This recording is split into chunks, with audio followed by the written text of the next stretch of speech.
That's like.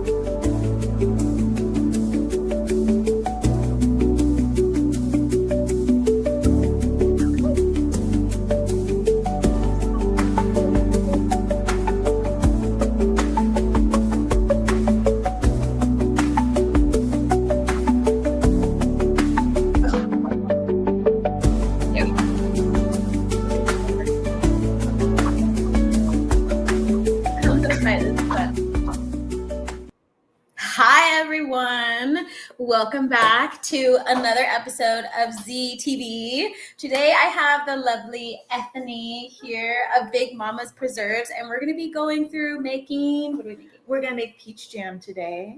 White peach jam. White peach jam. And we're going to be talking about how food and ancestral medicine go together. And just stick around and make sure you have your notebook if you want to follow along to see how everything is done, so you can keep it in your recipe book. If you have any questions, feel free to drop it into the chat and we'll be answering them as we go along.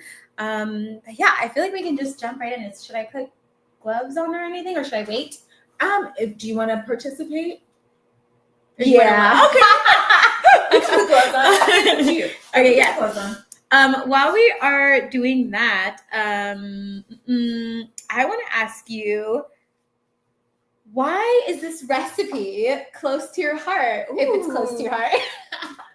I would say all of them are close to my heart, but my mom grew up in the valley, Central Valley of California, and so peaches were plentiful. I wouldn't call this necessarily a valley peach, and if you're from California, you know what a valley peach is. They're very fuzzy and itchy, and my mom always talked about having to peel them. It would be hot.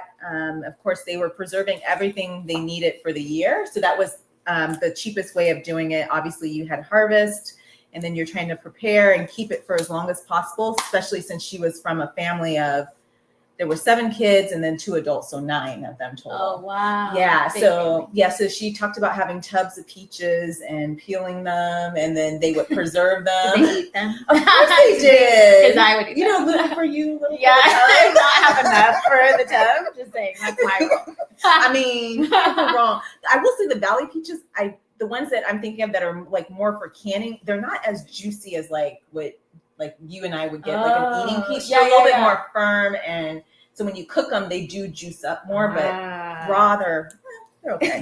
They're okay.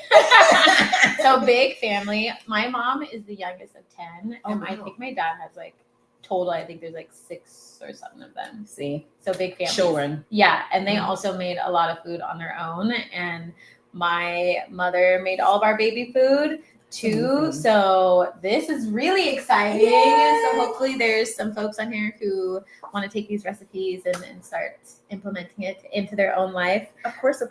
So what is step number 1? So step number 1 is washing your hands and cleaning your space. As always.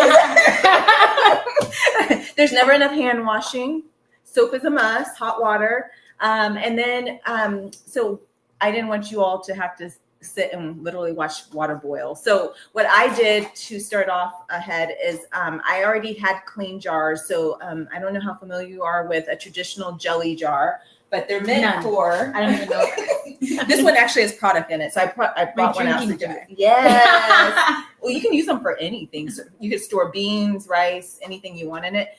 So the traditional jar is made up of 3 components: the ring, the lid, which basically keeps your content in, and then the actual glass jar. And so what I usually do is you'll usually buy them by the box. You can get them at the hardware store. I know people aren't going to Target or Walmart right now, so you probably won't go there. No. So hardware store for the most part has them. And so you'll take them out of the box, wash them all in soapy hot water, or if you're lazy and you don't want to do all that work, you can, and you have quite a few, you can drop them all into the dishwasher. And the dishwasher will allow you to basically do the same thing you would by hand, just less water. Hi, so good to see you. Thanks for explaining that. Yeah. I don't follow many rules when it comes to jars.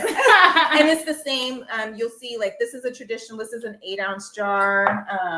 I usually will do during the summer, I will make pickles. So Oh my this goodness. is a quart jar. She makes the best pickles, by the way. It has garlic in there. By the way, what is your website name? Just so we can. Oh, it's bigmamaspreserves.com, and I'm sure Z and I will connect, and we can probably put it in after. Yeah. So unfortunately, I can't sell pickles because I'm cottage licensed. I'm not a license that's through a commercial kitchen. So but I will eat all your pickles. Yes, she can have them all.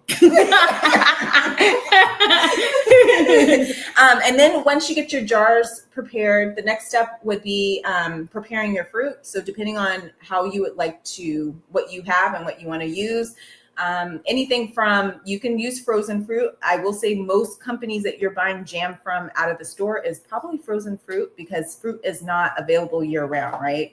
Usually it's a season. And so they will buy the fruit in bulk, usually in a frozen state. And then that's what they're going to be using to make jam from. So I actually went to farmer's market. Right now, peach season is just coming in. So is apricots. Yes. So if you can make friends with your farmer's market person, or if you have a fruit stand, ask them. Sometimes they have stuff that's about to go bad.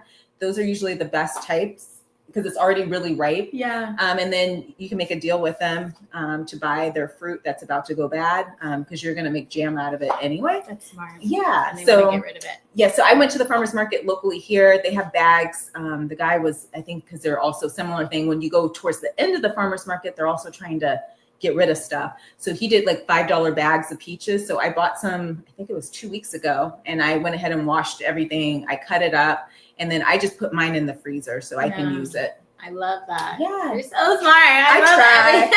I'm all about the economics. So whatever's cheapest. Well, and I love just getting folks to farmers markets if they have access to it. Because I feel like there's that barrier of like, can you actually ask them for, like how can I help you and help myself when I go to farmers markets? I love that. Yes. And, or if you know people, so like locally, people will have fruit trees, and a lot of times they will just let the fruit. So if you are open and willing to go up and ask them if you can pick their fruit, a lot of times people will say yes, because they just want to get rid of it.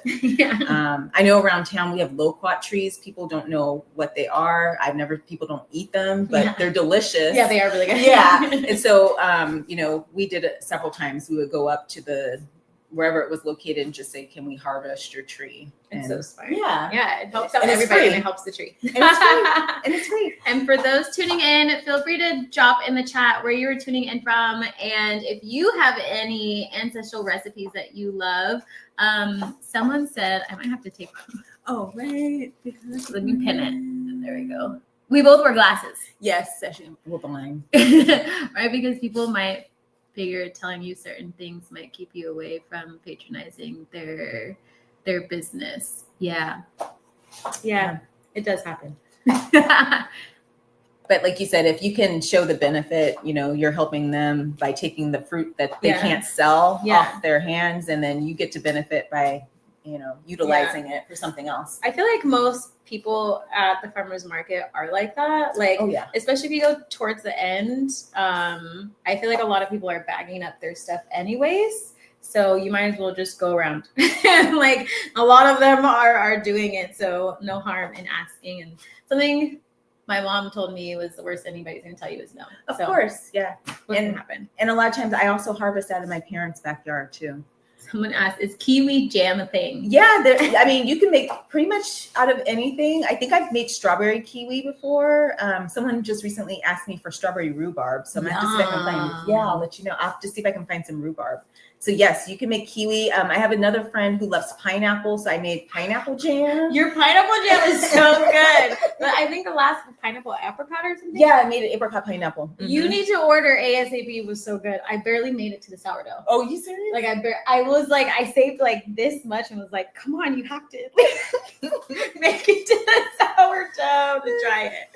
So no, I appreciate it. But yes, so once you prepare your fruit, you can do it however you would like. Some people like smooth, so you would put it in the blender or a food processor. I prefer a little more chunk because I like real fruit and big chunks. So I left mine, as you will see, and it's unthawing slightly.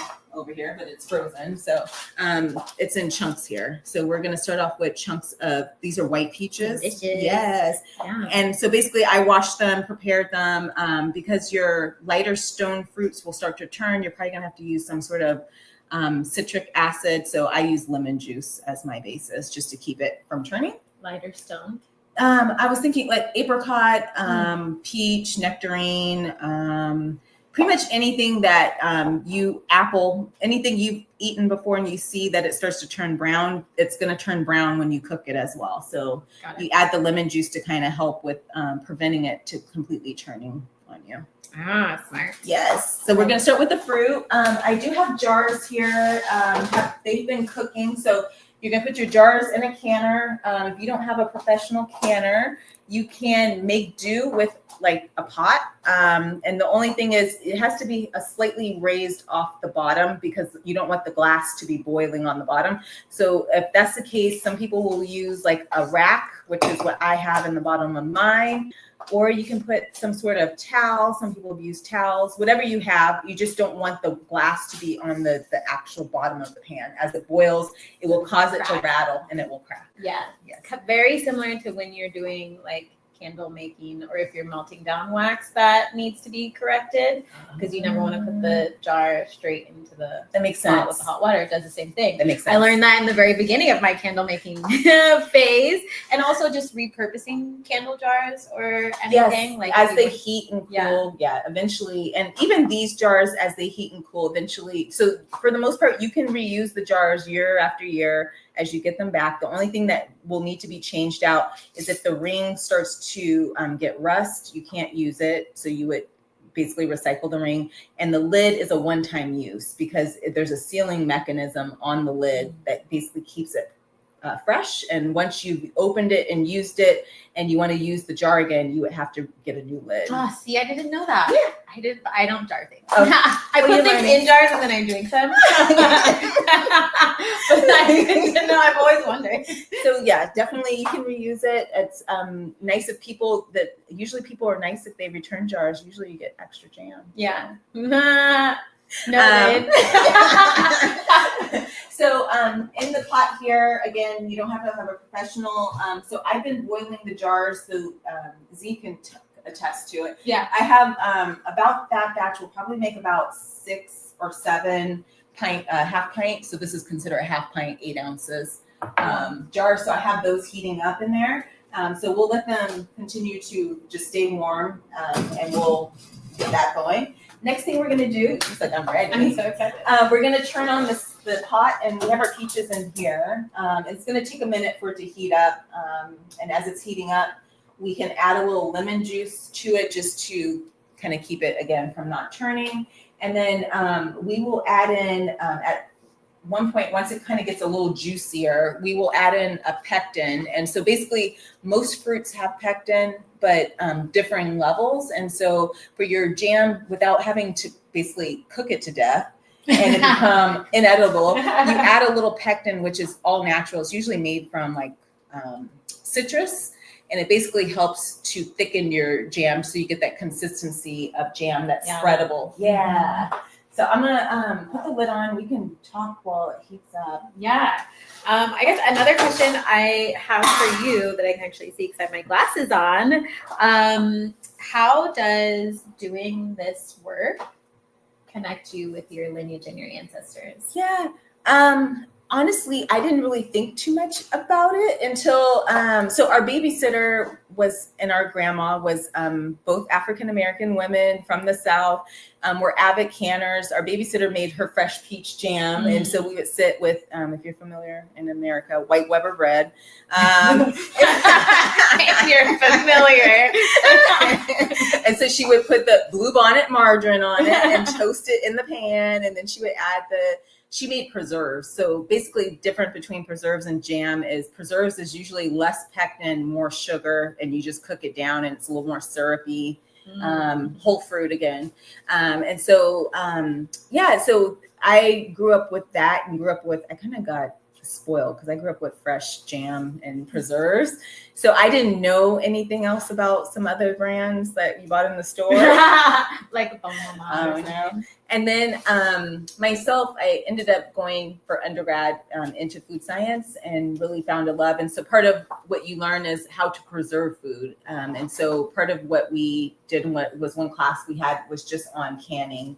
So everything from canned, anything that comes in a can, which is for low acid food. So major difference between, what you buy in the can because they have to process it a certain way versus a jam is a little bit considered more of most fruit is high acid. So you're not likely to get botulism. So that's the major difference. That's important to state.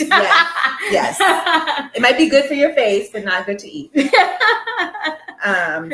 So we ended up learning a little bit of everything across the board. So that was when I kind of was able to take what I kind of had already known and experienced, and then I got to apply it. I love that. Yeah. Which, by the way, meeting your family members on the other side has been amazing. Meeting you and meeting them. I've had the pleasure of being the medium for them many times. And I will say they are the sweetest and just their visions of making and how they surround you with love is the coolest thing I think I've seen. And to see you like carry it on is really cool. I try my best. Some recipes I never got. I wish I got, but a lot of times they didn't measure. So that's the hardest part. That part. So another question for you. What have you learned about healing through food? I've learned a lot. I think for the most part, I don't think we're educated on food and the relationship of food and health at all. And so I really didn't know how it basically comes together. You kind of, eat what you eat growing up until you get to a point where you can't eat it anymore. And then you figure out, oh, that's why I can't have it anymore.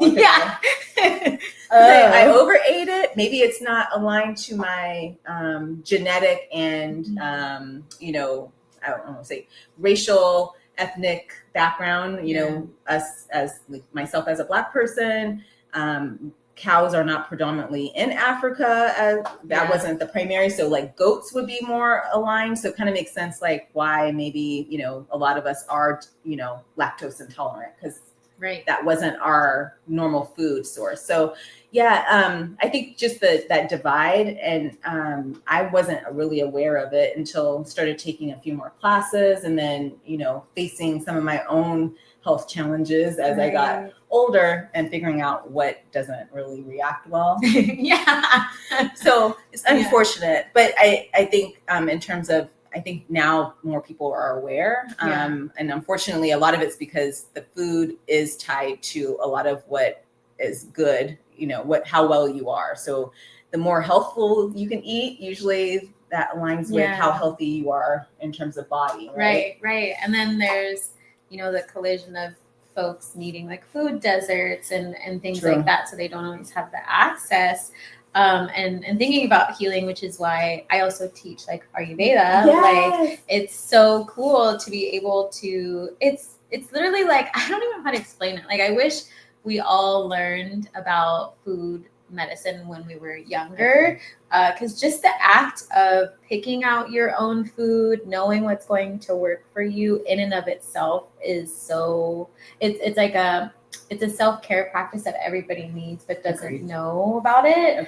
And for me, as we were mentioning, going to farmers market, like it's so healing for me to go and pick out food versus like going into a big box store and like trying to figure out where this came from, and you don't get the same social aspect as you do at farmers markets. And how I always like to say, eat the food closest to the earth. That's true. Right? It's like that higher frequency, less manipulated, better for the body. And a lot of folks don't realize how inflamed they are and how much what they eat affects their mood and their spirituality and just how they show up day to day. And I remember like going on my own food journey and being like, wow, I'm so happy now. Like, I was so cranky before, but like, no wonder I was inflamed. Like, I had rashes, my stomach hurt, like my hair was itchy, like my eyes were tired, like so many things. And they don't teach you that. And I think also, like you were saying, Western medicine, it's not, most of the doctors I've experienced can't talk to you about like ways to do alternative options. Yeah. So, and I'll say a lot of it was my sister too, because she had problems and concerns. And then she kind of turned me on to like, oh, there's other ways to think about it and ways to kind of, like you're saying, like the Ayurvedic, like ways to kind of think of and think through how you could be healthy through plants, and plant medicine. Yes, it's so cool. Hi, Ancient Eyes. It's great to see you. Do any of you have favorite foods that you enjoy or favorite fruits that you enjoy? I'm gonna stir while you say that. Yeah. I have a million different favorite foods. I love most food because it's edible and delicious. No, I primarily have eaten vegan for a long time. I think I had mentioned to you, like in the last year, like my body has been changing and like requiring a little bit more meat every once in a while. And so doing halal and things like that and making sure I know where it comes from. Yeah. So I have a question. Any rituals or traditions you hold while cooking? Ooh. Like, do you have a lucky spoon? I wish I did. Oh, maybe that's something to add. My mom had a really nice, well, actually, I don't know if I still have it. I think I gave it back. She had a really nice canning ladle. And so I felt bad taking it. So I gave it back to her. I mean, but it's you measure it and it gives you exact measurements. I'm a vegetarian. I love vegetarian. No favorite. I love them all. Of course, Ancient Eyes. I consider myself more flexitarian. So. Flexitarian. Is that ice cream or a carrot? I feel like I can't see. It's so small. I think it's carrot. Right? Just add some cake with it. Yeah, carrot cake. I love carrot cake. I love red velvet cake. What kind of cake do you like? I like it all. Anything chocolate. Yeah. I usually go chocolate first. Hummingbird cake. That's delicious so too. With the coconut. Yeah, and you make it from scratch. Yeah, the pineapple. We should make that. We could do that. Oh, she makes such a good, lemon cake? Oh yeah, I made a lemon. Oh, it was so good. You've had the Starbucks lemon loaf. I just did like a copycat. You could buy it from her instead.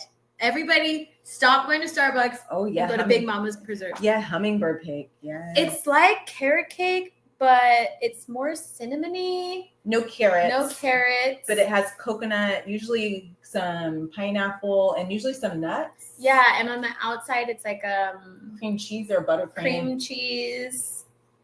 It's delicious. It's so good. What does it say? Yes, carrot. Wait, what the hell is the hummingbird cake? Yeah.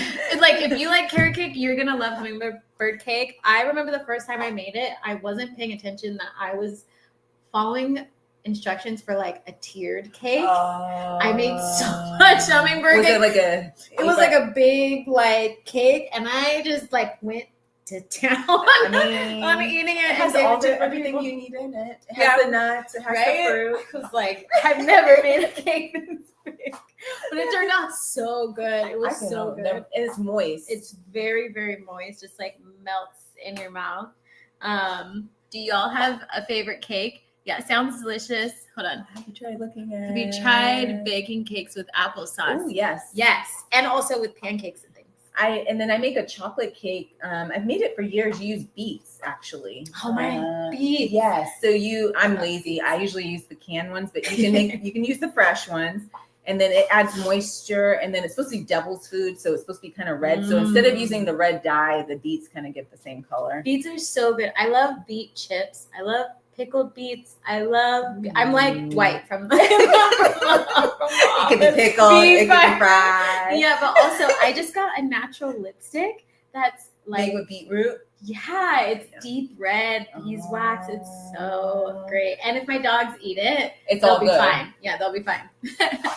Oops. Sounds delicious. Yeah. Y'all making me want to kitchen right now. Yay! Get in the kitchen. We want to encourage everybody to cook as much as possible because It's so important for your spiritual journey, but also just for your reclamation journey of connecting with your ancestors. Someone said beets and carrots and roast the pulp to make salmon squishy roll. Ooh. Fun. That sounds delicious.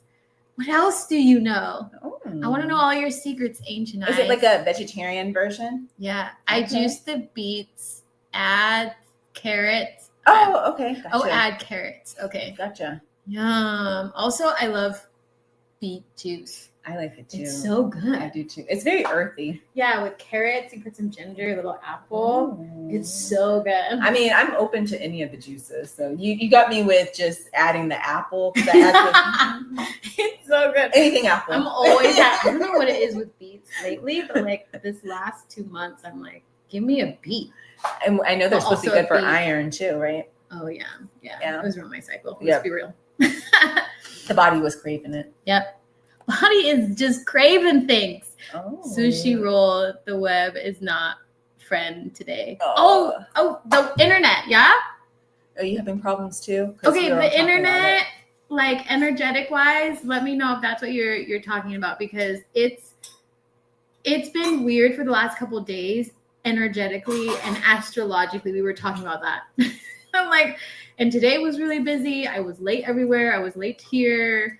I couldn't get the internet to connect, and then Ethny did it, and it worked. So I don't know. I put my magic on it. Yeah, she put her magic on it. But I feel like when I'm frazzled, nothing ever works. I need to like calm down. I love it. Someone said, "Damn, that sounds good." I'm just going to listen. My words are being jammered. No, keep sharing. Keep sharing. We love reading your jammered words. We're making jam. Yes, we are. So we're it's defrosted slightly. I'll lift it. So we're going to add in our pectin at this point, and we'll let it cook a little bit longer. Oh my gosh, I almost left the entire thing. Sorry. Oh, okay. I was going to say. No, my thumb was on the X. What are your favorite preserves or jams or things that you like to put on bread?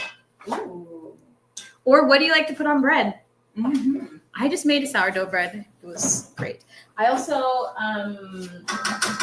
made my starter sit even longer now. Oh, really? Ginormous. Okay. So have you been pulling off each day? Mm-hmm. Okay. For the last almost 2 weeks now. Really? Yeah. Look at you with your mama. I know. Your mama. Little Mama's preserves. Yeah. No, Little Mama's bread. Have you all made sourdough bread? We had a whole discussion about making your own starter. Yeah.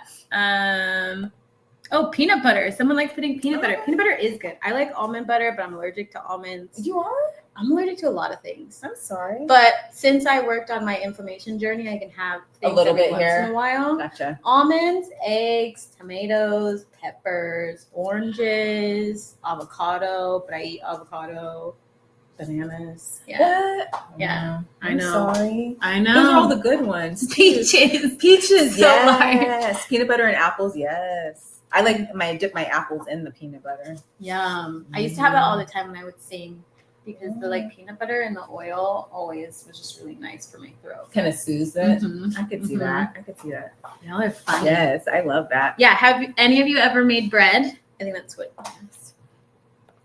Oops. Nailed it. Oh, pepper jelly. Yes, I have made pepper jelly. I've made a couple different ones. Sometimes they're a little, my friend asked me to put habaneros in it. So it's fire, literally. And they said they loved it. So yes, you can make it. You can make it however spicy you like it. So I added a combination of jalapenos and pasillas, or actually they would be poblanos. I always have to get them confused, because the pasilla is the dried version. The poblano is the fresh, right?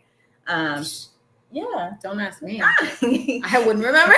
I'm like, so I added the poblanos to give it the green color instead of using green food coloring. But yes, most definitely. How do you like your pepper jelly? Do you do it on a sandwich? Some people like it over cream cheese. I love it on a biscuit. Well, I haven't had it in a while, but I had a really good one when I was in Denver. Actually, at this restaurant. It was like a Southern fusion type of restaurant. That sounds good. It was so good. I ate so many biscuits. I was like, I know I'm allergic to peppers, but I'm doing it anyways. All the P words, peppers. Yeah. Benita, hello. I have not done baking in my life whatsoever. How can I get started? Ooh, question. Yeah, I feel like, well, I would pick something that you actually want to bake. Like, we eat a lot of sourdough bread at home. Okay. And I feel like it kept popping up as like something to try. Make. Yeah. And so I was like, okay, my sister makes it. I was like, oh, she makes sourdough bread? Mm-hmm. Oh, really? Mm-hmm. Mm-hmm. She used to make it a lot and hasn't made it maybe in like a year or two. Oh, interesting. So that's why you got hooked. Yeah. Every time I would go over there, eating what she would have. Yeah. But also, we just always have it. Like, it's, I've always loved it. I think, well, my dad's from San Francisco, so same. Yeah, maybe it might be a Northern California thing. Yeah, San Francisco's so good. Mm-hmm. Yeah, I would start with making something you love, all these P words. Yeah. Pepper jelly on biscuits. I tried making spelt bread when I was alkaline, but it was not good. I love pepper jelly. I haven't tried sourdough yet. I make bao buns. Oh my goodness. I love bao buns. The best bao I've ever had was when I was traveling in Asia for work. I had so many. It was like an everyday. It was my main staple of my food. Someone says, I've never made bread. You should try it. It's so much fun. My next vlog video is about me making the sourdough bread, which ended up turning out to be a little chaotic because I was working at the same time. I want to get started with desserts. What kind of dessert, Benita? Do you make a lot of desserts? I go through phases. For a while, like during the holidays, I would make all these different cookies, and we do cookie tins to give out to people. I think cookies are pretty easy as a starter too. Cookies are super easy. Or like little loaf pans, like a pound cake or something. Brownie. Brownie's very easy too. Yeah, blondies. Yeah, we used to make like almond roca and peanut brittle and like what is it, like dark chocolate like lollipops and things like that. You guys did candy confectionery. You guys did confectionery. Yes, it was always when it was like after doing the chocolate and putting all the things, being the one to like crush it. Yeah, awesome. That takes a lot of talent because you have to be able to get it just to the right consistency. Oh yeah, it took so much work, and having like really good cast iron is important so you don't burn anything. Make sure it's hot. Someone said, but I got a ton of wheat flour. Brownie cookies, creme brulee. Oh, creme brulee would be yummy. Creme brulee is good. I've always wanted to like study like cuisine and cooking in France. Ooh, wouldn't that be fun? I think they do some. I've seen some people go. I haven't done it, like an excursion where you go to France and then you do like a little cooking school there. We should do that. I mean, we should do that. Let's get out of here. Bye. We could do it in one in each country. Yeah. I did one for a little bit in Mexico, but it was more like no, I did it in Polynesia too. Really? Yeah, I did one in Polynesia, and it was like cooking from the land without the heat in case you ever got stranded. And there was also a survival one in Mexico, and it was like, how do you survive in the desert? Like, this is how you cook. I love that. Yeah. We all need that. I should not ever be on Survivor. That's what's your food pastry? Yeah, what's your favorite pastry? In what hot beverage would you usually do it with? Oh, Errol. My favorite, your favorite. Okay, hot beverage is always going to be my own drink, but I call it the Bruja Surprise. Ooh. But it's like a spiritual drink that I usually make for I should make it for you. Yeah, make it for my friends. It's made from cacao. That sounds good. But it's like spiced, and I bless it, and I do all the things. That sounds yummy. We usually drink it at the water as like a blessing and an offering. I love that. But dessert wise, or pastry, specifically pastry. Like, are you a almond claw or a bear claw or a apple croissant? fritter. Wait. apple fritter. I do love the claws, but they always have almonds on them. And in Sacramento at Apple Hill, they have the best apple fritters because they have the apple orchards and they're there all the time and they're like this big.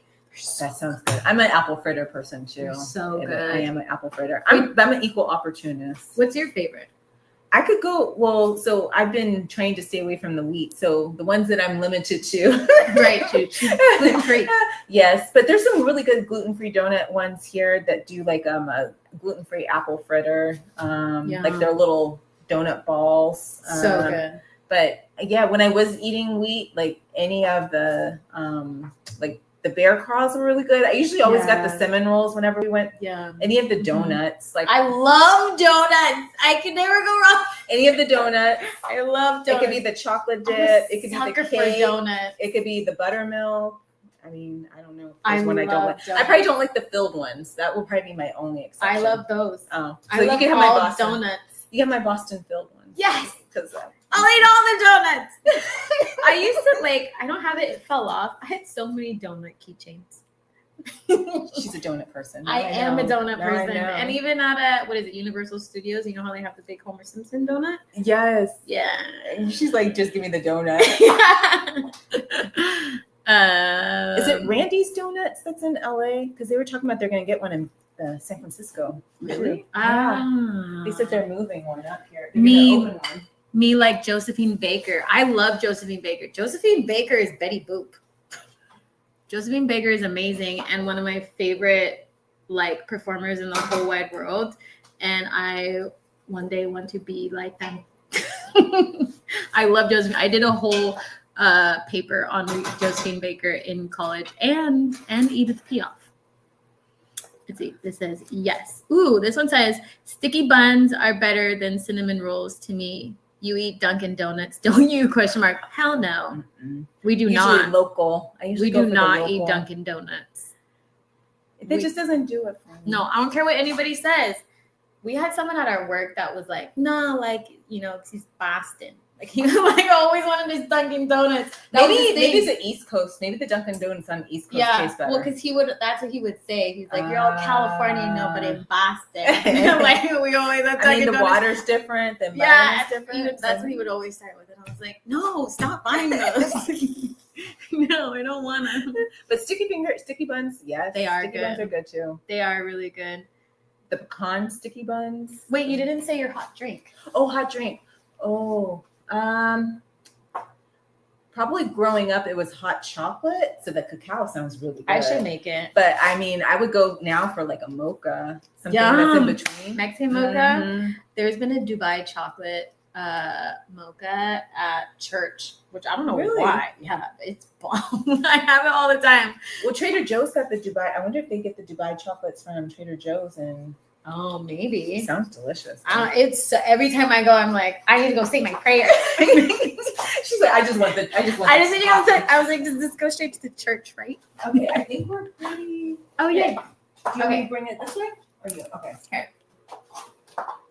Yay! Oh, see, I almost did it again. It came back. Okay, there we go. Let me see if I can tilt it without burning myself. No, you don't need to burn yourself. I'll just tilt it. So it kind of got a little bit red in color just because the fruit was, the peel on the peaches were red. So do you want to add the sugar or you want me to add it? You can add it. Okay. Since I'm holding this. So depending on what you like, I have some friends that are vegan. So I usually get the organic cane sugar because it is vegan technically. White sugar is not vegan. Tell them why.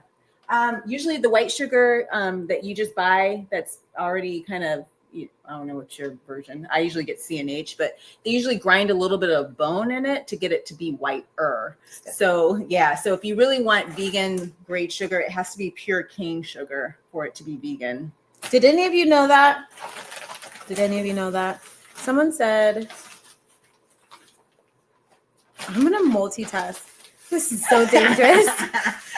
They're not where it is, man. They are drier than Popeye's biscuits. Oh, don't tell anyone from the Dunkin' Donuts. Yeah, I don't like them either. Because you mentioned France, that's why I mentioned her. Yeah, I love France. I studied the language for a very long time. I was the chapter president of French Honor Society in college. So I'm like all about it. I love traveling there. It's my favorite place to go in the whole wide world. Oh yeah, Ancient Eye says it's bones. The granulated. Yes. So, I'm vegetarian. Okay. So just, I mean, you can, if you like white sugar and just use white sugar, that's fine. My mom tends to use just straight white sugar, but if you're looking or you're working with someone that you're going to provide it that is vegan, just be aware.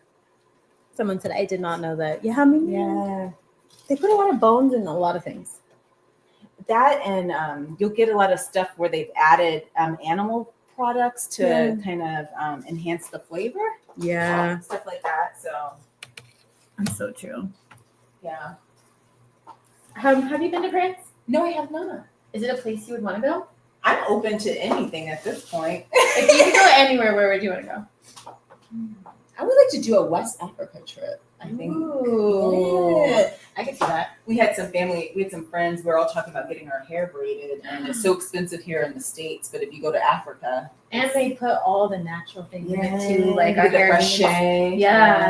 Not just the dry products. It's straight from the earth. Yeah, literally. Straight from the motherland. Literally. You probably just channel everything. The I think it would be amazing, crown, right? Yeah. Yeah. Walking barefoot. Open that crown chakra. Yeah, returning home. What's that show? Oh, have you ever seen High on the Hog? Yes. Have any of you seen High on the Hog? It's so good. It's like a chef who travels back to Africa, and it's very emotional when he gets there. And it's an amazing show. If you haven't seen it, I don't know if it's still on Netflix, but I think they did a season 2. The first season was, I think, more America with some West African and African. And then season 2, I think they expanded it and they were looking, maybe I might be confusing it because I know Netflix had another one. But I thought they did some that were like, what is soul food? And they were looking at different indigenous groups. I know they went over soul food, but I don't think, maybe that's the second one. It might be the second one. I haven't seen it yet. Yeah, because I know. And I could be confusing it with one other one, but I'm pretty sure because they also went to Cherokee Nation and they were looking at what they consider soul food. Yeah. And then they were talking about the intersection of like hush puppies are not, we think of them as Black food, but really they were Native American and then they became synonymous with Black food. I love that. Yeah, so it was really interesting. I need to watch the second season. I didn't know about this. Where have I been? Sleeping. Someone said that's disgusting and so misleading. I haven't. It sounds like a barbecue restaurant. Ooh. Never heard of it. Wait, what were we talking about? Barbecue restaurant. Oh, High on the Hog. Oh, High on the Hog. Yeah, I was like, what? Yeah. It's more of like if you're living high on the hog, the further up on the hog you ate, the more rich you were. So if you're eating chitlins, that's not high on the hog. Yeah. Or pig's feet, or yeah. So we love. So it was a status symbol. Yeah, that's just what you would say. Yeah. So I'm just stirring in the sugar. It's gonna heat up. It's gonna take a little bit. Look who's here. We have a behind the scenes. We have a creepy lady over here. She's lurking. Come say hi. Hi, y'all. Hey, it's Azure from the Spirit Baby Live. Yay. They were all there. Say hello, everybody. Hi. Say hello. How are you? We were talking about High on the Hog and traveling and food. I want to ask you some of those questions. Oh, yeah. Okay. Do you have a favorite pastry? If so, what would be your hot drink that you would drink with it? Someone asked. I loved it. Oh, favorite pastry. Gosh. I mean, it depends. Like sometimes I like, those like little hand pies. Oh yeah. Like those. I love pie. But then I also love cookies. And my favorite drink to go along with it, it could be, chai. Yeah. Could be a London Fog, which is like Earl Grey tea. That's our London Fog. I love that. It's Earl Grey tea with the milk because it's not as sweet. So it's kind of nice balance. So balance to the sweet. Yeah, I don't know. Maybe there's some of those my favorite. Benita says hi. Hi. I never knew that. Hey, Azure. Hi, Ancient Eyes. Good to see you. Yeah, you learn all sorts of things about animals, and she will not say it, but she actually, as part of her college program, they learned they did the slaughter lab, so she knows about like the animals. So and cuts you of can meat. come to whatever future farm we all have. Yes. And you can help. My mom talks about it all the time. Really? Yeah. They made us. I ended up not doing. I did the post harvest, so they slaughtered the animal, and then you had to learn how to cut it properly. Yeah. I only know mostly seafood. Okay. But that was because my roommate was Pescatarian. No, they were from Fiji. Oh, they yeah. ate a lot of seafood, and her mom was always like, "Come here, Yeah. You're gonna learn this. Yeah, like, come here, watch this." Yeah. Yeah. Y'all put honey on that fruit too. Oh, yes. Honey on everything. Everything. And maple syrup. I love maple syrup. Maple syrup's actually really good, It's good especially for you.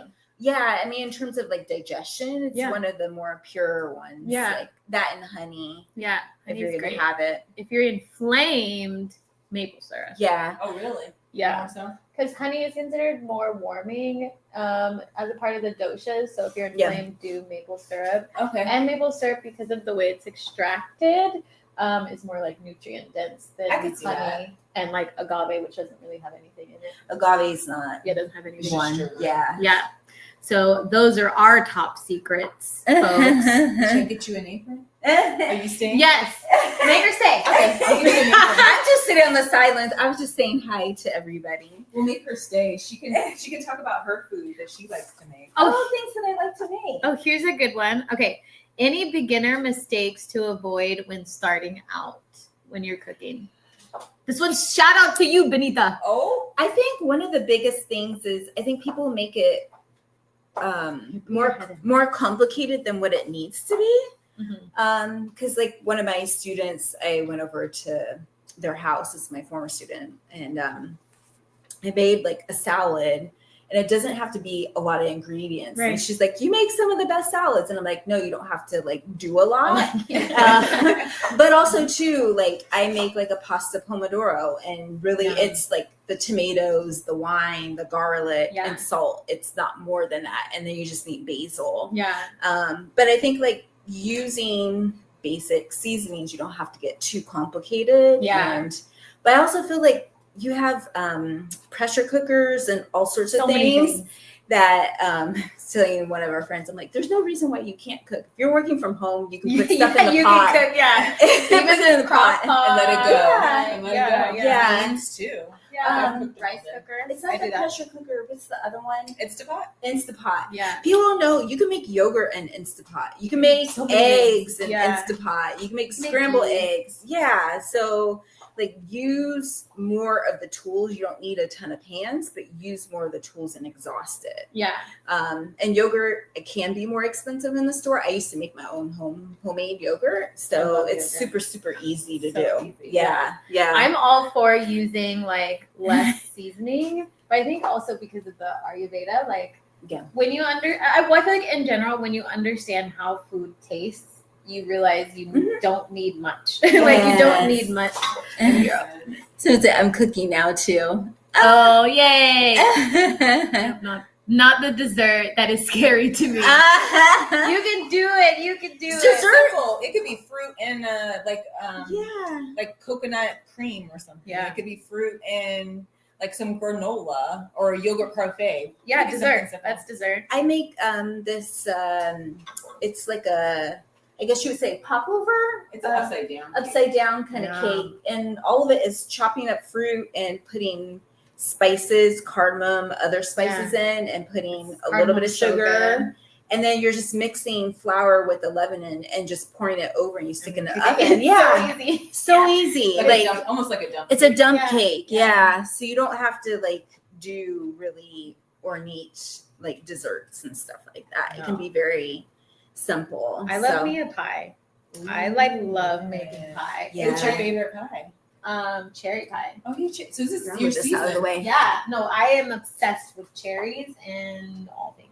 That sounds really good. No, it's like, and I don't know what it is about pies. It was like one of the first things that I naturally could do with my eyes closed. Like it was like so easy, like, and changing the crust. And then I would make like pie bears because I thought they were so cute. So I would make these bears to decorate pies. Yeah, well, I would literally make them like arms. That's like it would just look like a bear, but it would be a pie. I could come over and have pie time with you. Yeah, it's so fun. It's so fun. And like making, I guess for my dessert would also be like Portuguese goofongs. Like it's almost like a donut, but it's made from butternut squash. Oh, that's good. And it's super simple and easy, and you can do it gluten-free. Ooh. And have it with the blue pasta fries. I'm just she's like, I do have coconut milk, and vegan yogurt. Yes. What I like to do is, I used to get like we'll take the probiotics that you take for your own gut health. So you can kind of mix it with the coconut milk, put it in this case, it depends on what the machine is like. I had a yogurt machine that you could just put it all on one thing together and just kind of dump it. And I would put vanilla flavoring and then just let it sit overnight. But if you do have like one of those yogurt makers that looks for the individual one, like you can put the probiotic with the yogurt. so good. Yeah. Some people put, was it gelatin? They will. I used to use arrowroot because I had other folks who were vegan. You can get arrowroot at the like co-op or one of the places and just get what you need. And then you just mix them all up and put it in. Yeah. You can also, go ahead. I was going to say with the coconut milk, you could also, if you like nuts, so like if you like pistachios, you could blend it up. Put vanilla, put a sweetener of some sort, and then you can put it kind of like in a bread or little container and put it in the fridge, and then that's your instant ice cream. So you can do that too. I love that. Something that I would do actually, which sounds a little bit fancy, but it's kind of like making like oat cups, is basically you can take like a fancy glass and put your granola in the bottom, and then on the side like warm up the fruits that you do have. You can put in the cardamom and fennel, a little bit of maple syrup, a little bit of water, make it kind of, syrupy, and then in the cup add your yogurt, then put your warm fruit, and then pour over the coconut milk. And when you eat it together, it'll be really, really good, and it'll mix in with the granola at the bottom, so it won't be super crunchy. It'll be very like satiating on many levels, and you can even add a little like maple syrup on top or make it fancy, or you can do some drizzled maple. I'm a fancy lady. I like spend my time doing this. You can drizzle the maple syrup alongside the fancy cup. And if you wanted to crush the granola too and sprinkle some more on the top, do a little razzle dazzle. You feel me?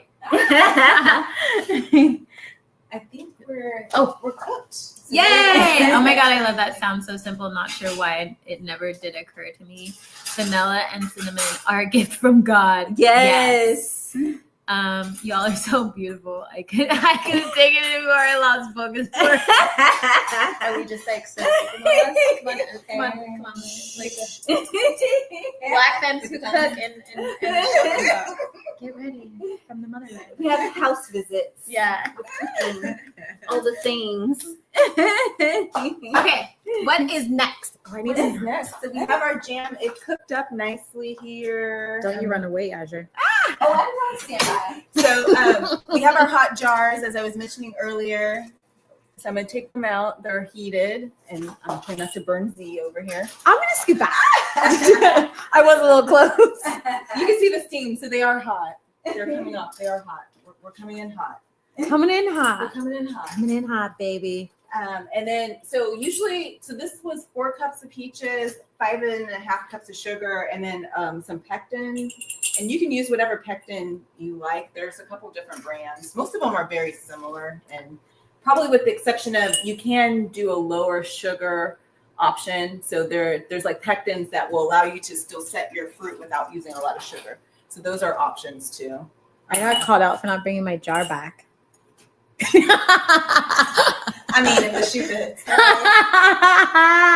This is why I love you. And then I usually do like at least one mini, because sometimes you'll get a weird batch where it's not a precise measurement ability. So sometimes you'll get some you'll just have like a little bit of jam left, but not enough to fill a jar, but it would fit like a half jar.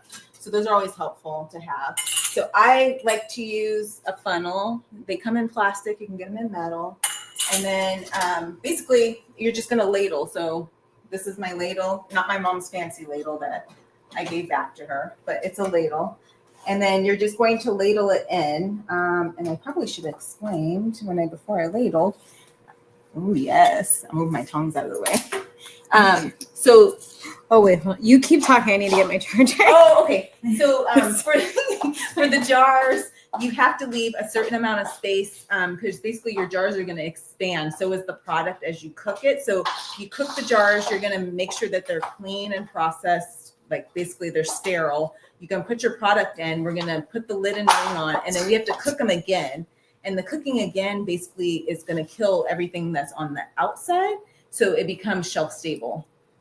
And so in that instance, because we're going to cook it again, your product can only come up to this bottom ring. So you're going to leave what they call head space. And that's going to allow you to have that extra Head space option. So as the product expands, it won't basically cause the jar to explode.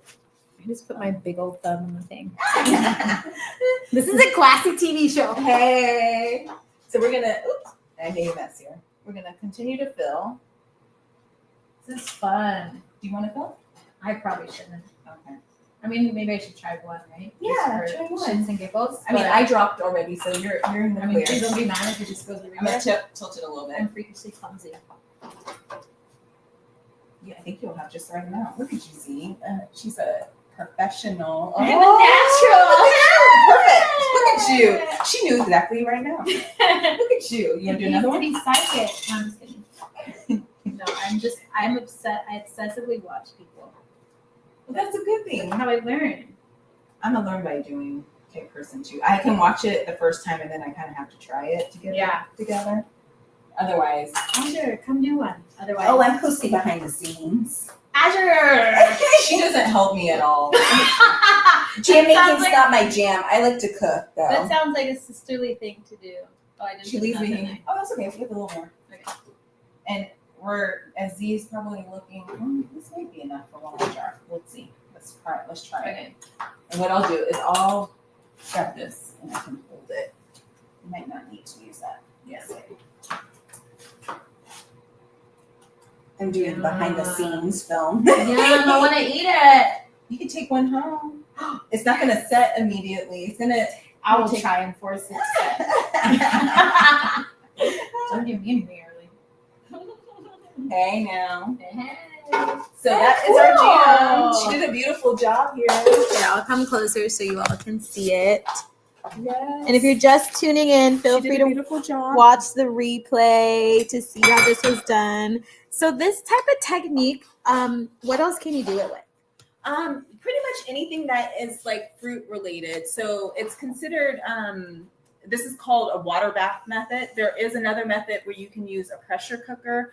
That's traditionally, some people will use it for jam making as well. It just depends on like the stylistic type that you like. Usually pressure cooking for like canning is usually reserved for when you have a low acid product. So a product where you might have a issue in terms of botulism. So usually that's why they will put it, it's like when they usually get a canned product. So And for anybody who doesn't know what that is, can you explain it? yeah, so botulism is an organism that survives high heat. It also survives anaerobic conditions, which means no air, and sometimes salt, etc. So basically, when you buy canned goods in the grocery store, this is usually done, and beans are low acid, right? So beans on the scale of 1 to 14, they would be considered more on the alkaline side. So anything below 7 is considered acidic, 7 is neutral, anything above 7 is considered basic.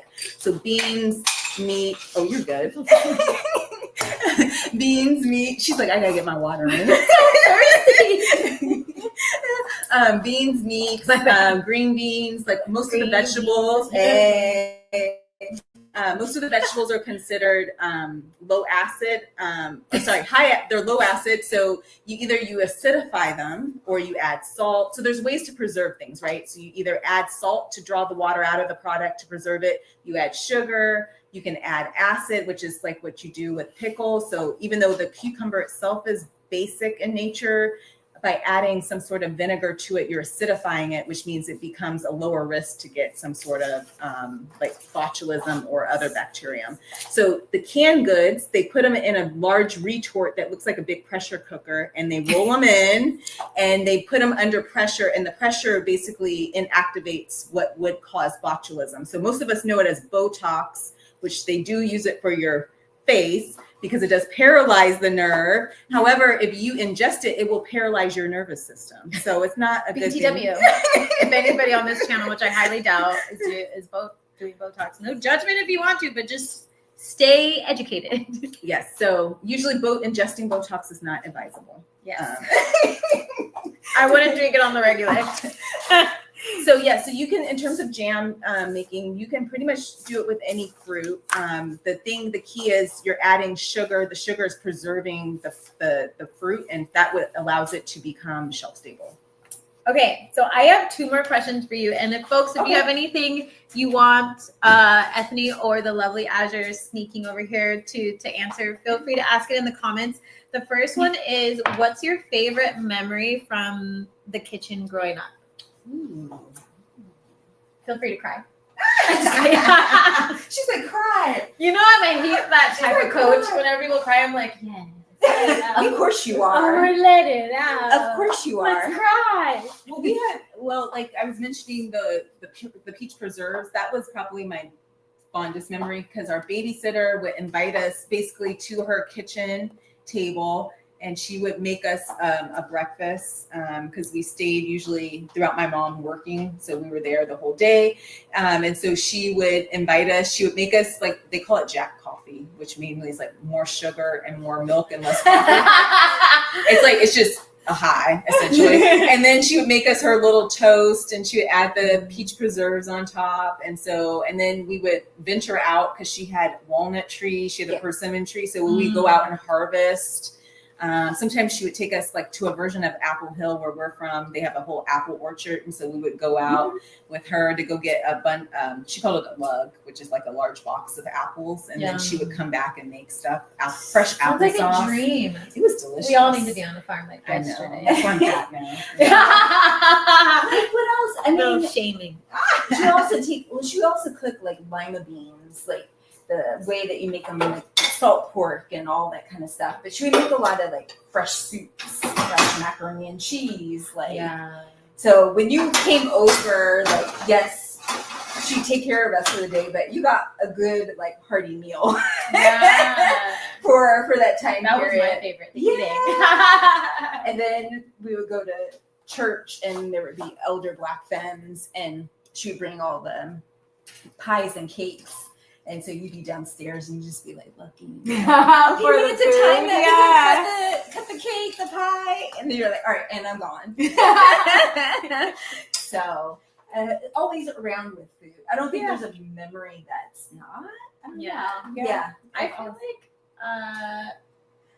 I think, again, back to the goof-ons. I don't know what it is about the goof-ons, because we always made it during holiday season. Yeah. And so it was like we woke up super early at like 5 a.m, and the whole counter was turned into goof-on factory basically. And so we were prepping it for a couple of days, and then everybody would kind of get together, and I was usually the one that would last the longest, because we're making hundreds of them. Yes. Because basically you make so much, and then we would bag them, because my grandma would take these like gambling trips. Oh, so we would like bag them for everybody on the bus, and for her like craft shows and stuff like that, and then we would go deliver them, or like so bring like them to holiday folks. gifts and stuff. Yeah, and whenever folks came over, we would have enough so that everyone can take some home, or people would just be coming like all day long. We've got these big bags of like goof-ons, giving them to everybody. I love that. But I feel like, I don't know, there's something about like working with the dough itself. Yes. And making it and like watching, like, it's just, I don't know, it puts me in that energy of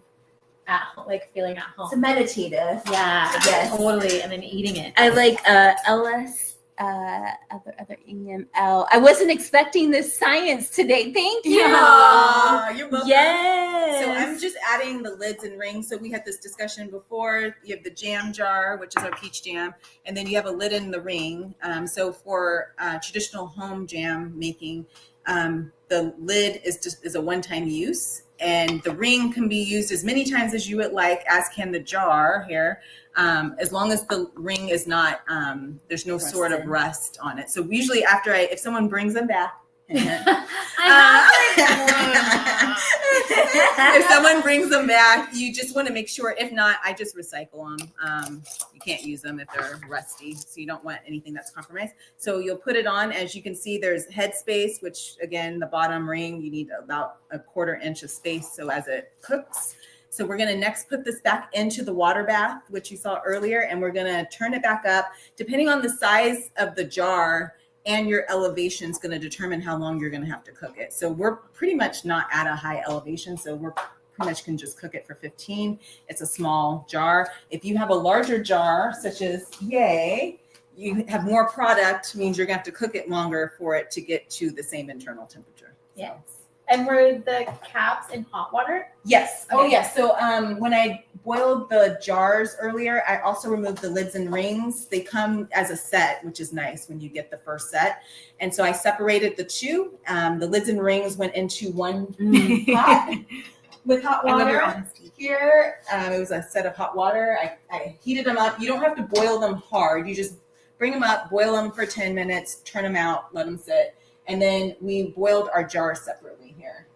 Oh, you had a good question. What makes the rings one-time use? Yes, if they're rusty, and also, sometimes like when you're trying to open up a jar and you can't get it open, and you'll use like the back of a utensil to kind of hammer it. And it becomes compromised. So if you dent it, that also makes the ring not reusable again. So that and rust. Yeah, and mainly the lid is one time because it has a sealing mechanism on it. And so if you want your product to seal, which is the goal, so this is shelf stable, so I can leave it out at shelf stable like temperatures, and then when I open it, I do have to refrigerate it. But the ring has a sealing mechanism, and you're only going to use it once, unfortunately. I don't refrigerate mine. What? You should. I mean, there's plenty of sugar in it. I'm not gonna no, say that's why. But I also eat it so fast. Oh, That it doesn't. Yeah. there's plenty of sugar in it. I always check. There's probably the first thing you'll see is mold. Molds, before yeah. anything And else. discoloration. Well, that's why I'm like, I feel like it's fine. I haven't gotten sick yet. Also, I keep it on my altar so then they protect ancestors it. and I can like. They eat probably it like, together. no. Yeah. And they're like, you're eating it all, Z. Oh, is that what they say to you? No, they don't say that. But then I guess in that case, you really do need to bring some peach. Yes. Yes. So I dropped them back in. I do have a rack. I don't know if she can go that far. Here they are. So they're in there. I have a rack in mine. Again, you can get a rack or you can use a towel. You just need something to keep it off the bottom. And so we're going to bring it up to a boil. And then I usually put a timer on. We need to get one of those handheld. I know. I was like, I need an actual camera. And I usually give myself about 2 or 3 minutes up to 5 to let it basically you're trying to get the water back up to a boil, and that's where you start counting so the that people 15. can see. Thanks. I'm doing both sides. Let me on the camera here. Yeah, my production team. Yes. Azure. Yes. What as you mentioned, yes. I put this in front of the other camera. Oh. You're like, hi. Was there questions back there? Do we have? No. We're good. Okay. I can't really. There may have been, but it's too Oh, far gone okay. now. Yeah. Any questions about canning, or do we have some canners? Gratitude. This is amazing, and you all are gorgeous. Oh, thank you. Pose. I can freeze frame it later. Love it. You all are so fun. Yeah, this has been great. Is there anything else while everyone is here? Either a question or anything you want to learn on ZTV that we can pull out of our hats, or folks that I can find for you. We do have coming up next Wednesday, Patrick Hart is coming back to have a conversation about life, and I'm going to be asking him really awkward, embarrassing questions. Ooh. And so if there's anything that you want to ask, even if it's a sensitive topic, I'm going to be dropping the ZTV anonymous link. So you're welcome to put it in there, and I will ask it for you to Patrick Hart. But he was on The Block season 16 with me. He's also in PDP Media, and he does a lot of activist work in the community and is the best person to talk to about life coaching. Totally took that screenshot, learned a lot in a short amount of time. I love that. Yay! Well, if you have more questions, I mean, locally, if you're in California, most of the counties have a cooperative extension that is attached to their county, and that's like the intersection between the UC, the University of California, and the county to push out information about agriculture and food. They usually do have a canning group that's attached to that. So if you're in California, they do have those attached, and I'm sure other states have other versions as well. Okay, one of my last questions for you is, where can folks buy your products and learn more? Yes. So I finally, thanks to these two ladies, Just a little bit of push. Hey, it was bit of pressure. push. It was pressure. I launched a website, so it's bigmamaspreserves.com. And if you find me on Instagram, which is Big Mamas Preserves, it's also linked there. You can purchase items. I can ship. She ships. You all need to order. It's so delicious. And then I have had a couple of friends who have asked individuals. So last fall, I ended up leading. We did a workshop. I did an online kind of Zoom experience where we made pickles, and then we also made jam. So I did 2 different sessions. I've done those too. So if people are interested in doing something more on making something specific, like desserts, or just food science questions about like how long you should keep certain things in your food, or And your gardening. refrigerator. And Yeah. those condiments don't last a whole year. I'm just letting you all know. I'm putting it out there. I can be the bad person. I don't really use condiments. Oh, so Well, that's a good thing. Because I know people that will keep them for 2 or 3 years, and I'm like, no. Yeah. No. Yeah. You have to change it out every once in a while. So if you have questions, she's a really great person. Yes, I'm happy to answer. I'm still like everyone else, I've done this quite a bit, so this has come second nature. So if there's questions about that, but if I don't know the answer, I will find it if you have a specific question. And okay, so last and final step. Yes. What happens after this? Yeah, so it's gonna cook, and after our 15 minutes, we're gonna pretend like our 15 minutes are over. I'll pull one out. What you're gonna do is you're gonna pull your jars out, and the fun part is, so as they cook, they will somewhat loosen sometimes, right? Seems like the camera's following you. So it might loosen, so you're gonna tighten the ring again, and then you have to invert it. And you're going to let it sit for 15 minutes. So what does the inverting do? It creates what you probably have experienced when you bought jam from the grocery store and you get that pop. Yes. Vacuum. So basically you're putting the hot stuff against that area that was that headspace area, right? You're putting all the pressure so when you flip it back upright, it's going to have basically condensation that forms, and it caused a vacuum to pull on it. Oh, they said totally took a screenshot, learned a lot in a short amount of time. Yeah, we And try then and keep it. after you've inverted, you're going to put it back upright. Some people like to unscrew it and let the rings and let it cool without the rings. I leave my rings on. So whatever you like to do. One thing I did not mention, if you're in a place that uses a lot of groundwater, like my former location where I used to live, it's very mineral-y. Sometimes you might have to wash your jars after they come out of the canner because they will have a film. Like San Diego water. Yes. So if you don't want that to happen and you kind of want to prevent that, you can use distilled water in your canner, which will solve that. Otherwise, you just wash your jars after they've come out of the canner. And then you want to store them in a cool place, preferably if you have refrigerator space. They will last up to about a year unopened. The colors, the lighter colors might start to turn. That's not a bad thing. That just means that sometimes as it oxidizes, it starts to turn. The flavor's still there. It's just that you'll get a little bit off color. So I like to keep some of my lighter color jams in the refrigerator if I know I'm going to have to keep them for a long time and we're in a warm environment. Amazing. Yeah, So any last thoughts from either of you before we begin to head out? They had a question. Do you put any herbs in your recipes? Oh, herbs. I have used. I'm trying to think of that. Yeah, I mean, I've used herbs in certain. Yes, you can add herbs. I've made apple butter before. I've used cinnamon. I've used cloves. That one I usually use a little vanilla. But afterwards, some people have used like some of your jams, like with pork and that. Oh yeah, so you could definitely So some people will take. You can make a glaze out of it. So I know people that put it on their ice cream. Chutney.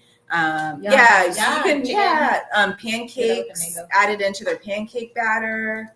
Just eat it. Yeah, you can eat it. I've known people to do that. We had a really funny older guy that loved my mom, and my mom made apricot jam because a lot of people of certain generations like apricot jam. And so he was from, I want to say Nebraska or Iowa. Yeah. He would make steamed corn, and then he would put apricot jam on it. Yum. So That was his dessert. That was I mean, his it thing. kind of reminds me of like a corn biscuit. Kinda, yeah. You get the like honey Just biscuit. corn. Yeah. Just corn. So yes, you can use herbs. Of course, fresh herbs are going to be, and dry herbs are going to be a little more potent. So you just have to kind of offset with some of that. There is someone I know locally that will do like strawberry basil or something like that. So you might have to play with the balance of herbiness to fruit just to get that right. Yay! This has been so much fun. Yeah, thanks for all joining. Thank you all for joining again. This is Ethny and Azure, Big Mama's Preserves today, doing the live cooking. And they do take orders online, so I will be putting the link in the description if you're watching the replay, or even if you're not watching the replay. Be sure to like this video, comment, and share it with someone who you feel needs it. There's a lot of educational information in here, so those shares go a long way, and it helps the algorithm. Let me just double check this last one. So about ooh-wee. That is the perfect way to end. And also a reminder, in the description, there is the ZTV anonymous link. So if there's anything you want to give for feedback or have questions on any other topics, you're welcome to submit it there, or just leave a comment if you don't want to be anonymous. But that is it, my friends. Thank you so much. Thanks for being here. This has been a lot of fun. And I will see you all soon. We will see you all soon.